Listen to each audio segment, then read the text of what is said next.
It's hard to explain. It's just something weird, man. People just get attached to this place. It's a good neighborhood. I don't have any problems. We've had nothing but good experiences in this neighborhood. When I moved in this place originally, I mean, it was just another house. It was, I mean, to me, it was just my rent. That's all I knew the house by. It was this much a month. I like working with my hands and doing construction. I worked in the cabinet shop, and I got to know the real estate guy here in Pocatello, and I told him I lived on Warren, and then he asked me if I lived on 590 Warren. I didn't even know this guy, and I was like, how'd you know that? And then he was like, well, you know who used to live there, don't you? And I was like, well, who's that? And he's like, Dirk Koetter, and I was hysterical. So this is the board where Dirk Koetter obviously signed it, and best part is they put the 590 Club, which is what the club they called themselves, and so I had him and John sign it. Nobody in Idaho has really gone off and been to the stages in football that he's been. I mean, he's been successful on the college level, on the high school level, and the pro level, and not very many people have done that. I don't know, if it was me, I think it'd be a good place for him to come to kind of relax and regroup, see family and friends, and I think everybody enjoys it, so.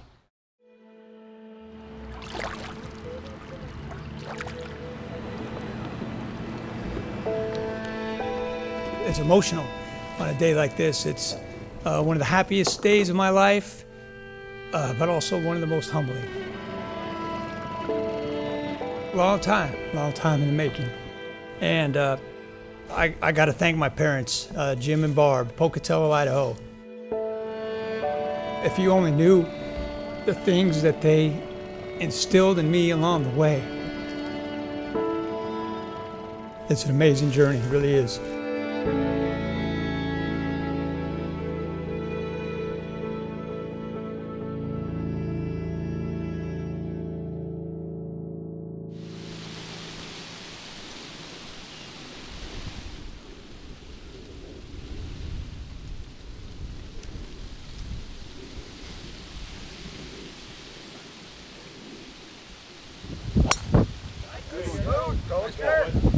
Right down the pipe. When you get your time off, you know, coming back here, spend a little time on football. I watch some tape. I got some reading to do, got some books I'm reading. Like to spend time on the lake, time with family and friends, play a lot of golf. Oh, I like there we go. I like that. For a coach in the NFL, once training camp starts, there's not too many days off between the end of July and the 1st of January. There it is. There it is. Nice shot. There it is. Nice putt, Johnny. Pocatello's a good town to be from. My parents were school teachers, and you know, we didn't have a lot of money, but yet we didn't. When you look back on it, it's not like we went without. It was a great childhood, but yet it was a pretty disciplined childhood. He was very much a leader. He organized all of the activities. Dirk would round up all the neighbor kids and they'd be in the backyard playing. We had a garden. I remember setting up, Dirk and Brent had a high jump set up, had a pole across the trees, and I remember us trying to jump over that. Being a competitor was rewarded in our household. I grew up in it, and whatever we did, we were expected to do it to the best of our ability. I remember his first grade teacher, and she said he had a math test the other day and he missed one. And she said, I can't remember, she said he cried, but he was pretty upset about it. And she said, I think maybe he's just a little bit too competitive.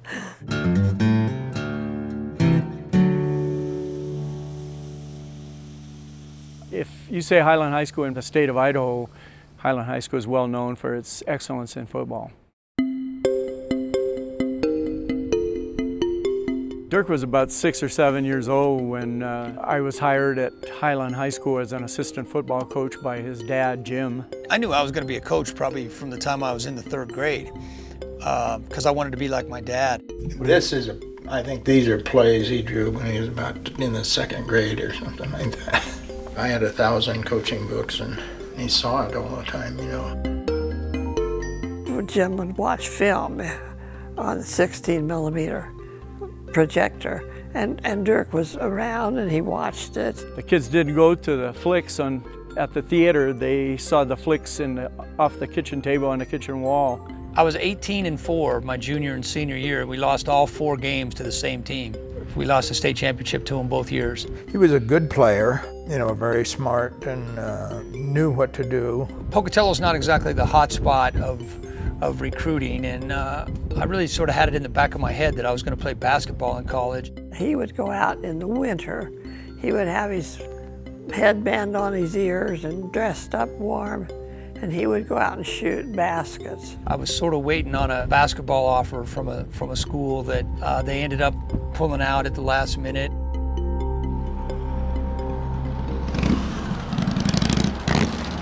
We're at the Press Box Sports Bar in Pocatello, Idaho. My dad started this bar in 1973. Dirk was a bartender and a janitor here. I'd cook, and I mean, we got in a couple of fist fights over, like, he didn't like the way I had the pan on the stove or whatever. I mean, it was like being married, you know what I mean?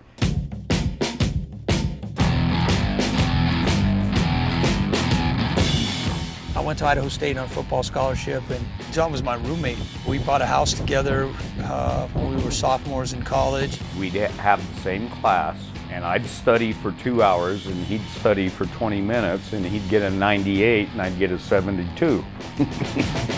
At Idaho State, we had some years where production wasn't very good on the football field. At one point, we lost 17 straight games, which was the longest losing streak in the country. And 2 years later, we won the national championship, 1AA. Of course, it was frustrating because Dirk wasn't the starting quarterback, and in high school he had been. First game I ever started was in Osaka, Japan. I took a hit on the shoulder and had to have my shoulder redone. And I remember our trainer saying they want to take you to the hospital and do surgery. And I said, there is no way we're going to do surgery here.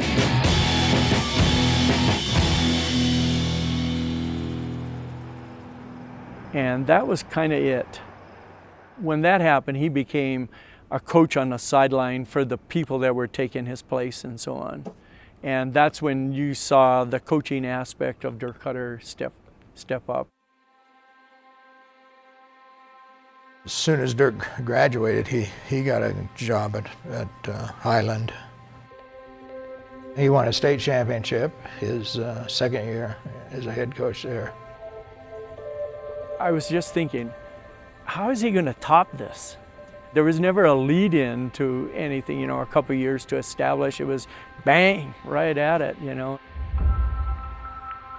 I thought I would be a high school coach my whole career, but once you make that first step and you get on that circuit in college and you commit to not keeping your family in one place, we moved a lot. That coaching profession, sometimes we say, why did people ever get involved in it? But what a unique lifestyle and camaraderie. When he left Highland High School, he was on a long, long, long road to getting to where he is now. He went to San Francisco, to El Paso, to Columbia, Missouri, to Boston, to Eugene, Oregon, to Boise, to Arizona State, to Jacksonville, to Atlanta, to Tampa.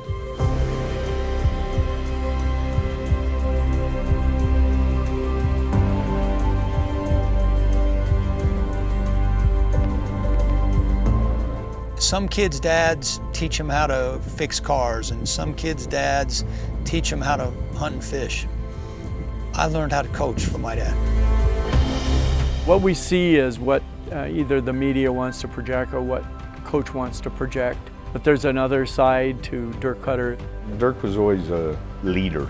Anything he was doing, he was the guy. And he's this guy on the sidelines with these little glasses and this little clipboard, but he's good at what he does, and that's why he gets paid to do it.